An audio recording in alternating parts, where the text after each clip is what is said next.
जय श्रीराम. जालना येथे एक भयानक घटना झाली आहे. गणपती उत्सव चालू असताना एका जिहादी मानसिकतेच्या अस्लम शेख नावाच्या तरुणांनी गाईला भर रस्त्यात कापून त्याचा व्हिडिओ तयार केला आणि सोशल मीडियाच्या माध्यमातून तो टाकण्यात आला.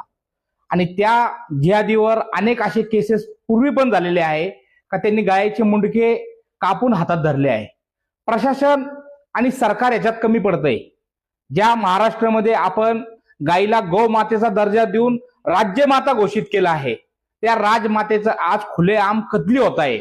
आणि आज आमच्या महाराष्ट्रामध्ये 80% हिंदू असताना सुद्धा या गणेश उत्सवाच्या निमित्ताने मोठ्या प्रमाणात लोक रस्त्यावर उतरत आहे का त्या जिहादीला अटक करा, तरी प्रशासनाकडून त्याला अटक होत नाहीये.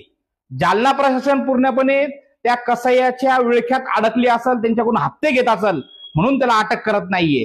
जर असं त्याला अटक झाली नाही तर त्या जालन्याच्या लोकांनी ठरवलंय का ते गणपती विसर्जन करणार नाही. जर आत्ता तो अटक झाला नाही, आता जे होईल ते होईल, पण राष्ट्रीय श्रीराम संघ म्हणून, सकल हिंदू समाज म्हणून आम्ही महाराष्ट्रभर या गोष्टीचा निषेध करणार आहेत. जय श्रीराम.